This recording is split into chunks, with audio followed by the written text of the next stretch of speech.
My name is Lucas Harrison, and on July 18th, 2017, I died. I never imagined I would share this story, but I have no choice. What I saw, what Jesus showed me, was so terrifying, so undeniable, that keeping it to myself would be the greatest mistake of my life.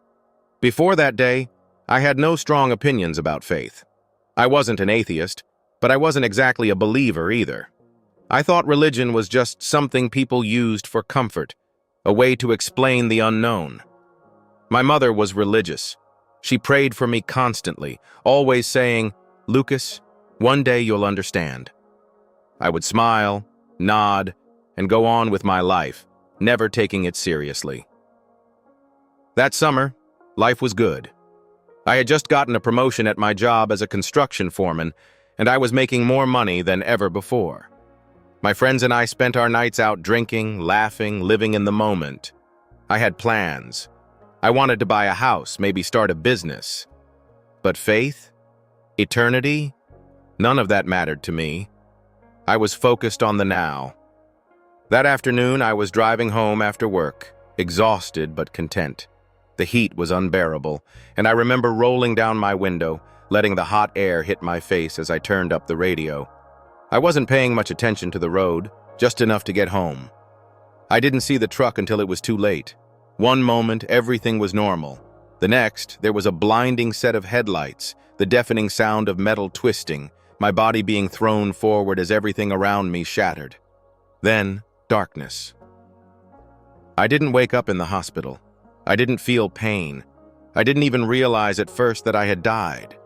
At first, there was nothing. Just a deep, endless void stretching in every direction. I wasn't scared, not yet. I was just confused. I tried to move, but I had no body, no weight, no sense of direction. Then the silence was broken by whispers. At first, they were distant, barely audible. But as seconds passed, if time even existed there, they grew louder. Multiple voices overlapping, murmuring in a language I didn't understand. The more I listened, the more I realized that these voices weren't human. They were something else, something watching, something waiting. Then, out of the darkness, a voice thundered, so powerful that it shook everything around me. "Stop!" Instantly, the whispers ceased. The darkness around me recoiled, and suddenly, a piercing light erupted through the void. It wasn't just light. It was alive. It moved, it breathed, and it carried a power I cannot describe. Out of that light stepped a figure, and the moment I saw him, I knew. Jesus. I had never given much thought to what he might look like, but in that moment, I understood why people fell to their knees in his presence. His eyes held eternity itself, love, sorrow, justice, and mercy all at once. He didn't speak right away. He just looked at me, and in that gaze, my soul trembled. Then, he asked me a question. "Lucas, do you know why you are here?" I wanted to answer, but I couldn't find the words. Then, without warning, it began. My entire life flashed before my eyes, not as memories, but as if I were reliving every moment. I felt every choice I had made, every time I had turned away from the truth, every opportunity to know him that I had ignored. But it wasn't just my actions. I felt the consequences of those actions, the hurt I had caused, the people I had led astray, the chances I had to choose God, and how I had dismissed them without a second thought. Tears streamed down my face. I was guilty. But Jesus didn't show me this to condemn me. He was showing me the truth, the reality I had refused to see. Then everything shifted. The light around us dimmed, and suddenly I wasn't standing before Jesus anymore. I was watching the world from above, and what I saw made my blood run cold. I saw a world in chaos. Fires burned across cities. The sky was dark, and people were running, screaming. But there was something worse, something beneath the surface. I could feel the darkness, the deception that had taken hold of humanity. I saw people willingly walking into what looked like a system of peace, a new order that promised safety and unity. But behind it, there was something else. I saw figures, leaders, influencers, people in power who spoke of progress, yet their eyes were hollow, void of light.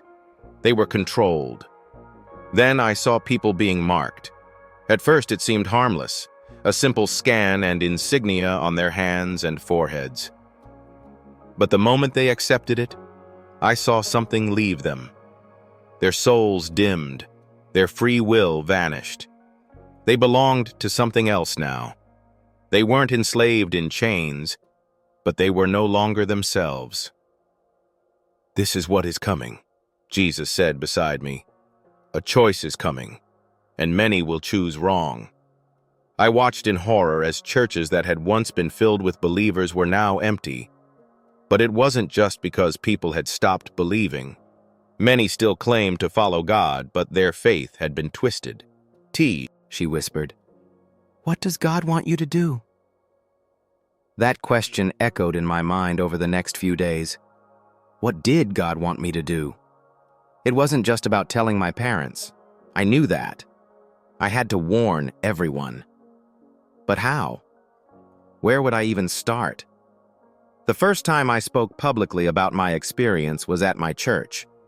My mother convinced the pastor to let me share my testimony, and as I stood at the front of the congregation, looking out at the faces of people who had known me since childhood, doubt crept in. Would they believe me? Would they think I had lost my mind? I took a deep breath and began to speak. I told them about the accident, about the darkness, about Jesus. I told them about the visions of the last days, about the deception that was already creeping into the world, about the choice that was coming. The room was silent, the air heavy with an unseen presence. Some people had tears in their eyes. Others looked skeptical, shifting uncomfortably in their seats. When I finished, the pastor stood up, cleared his throat, and said, "If this is true, then we have no time to waste." That was the moment I realized that not everyone would believe me, but some would. Some would listen, and for those people, I had to keep speaking. Over the next few months, I dedicated myself to spreading the message Jesus had given me. I spoke at youth groups, held Bible studies, at any place that would let me share what I had seen. Some people believed, others mocked. I lost friends, people who thought I had lost my mind. Some even accused me of making the whole thing up for attention. One night, I was invited to speak at a university group. The students were polite, but I could see the doubt in their faces as I told my story. Afterward, a young man approached me, his expression unreadable. "I want to believe you," he said, "but if what you're saying is true, then almost everything I've ever believed is a lie. That's hard to accept." I nodded. I know. It was hard for me, too. But ask yourself, what if it's not a lie? What if Jesus really is coming soon? What if the choice you make today decides your eternity? He swallowed, looking away. I don't know. I reached into my pocket and pulled out a small Bible, placing it in his hands. "Start here," I said, "and ask God to show you the truth." I never saw that young man again, but I pray for him to this day. I pray that he made the right choice.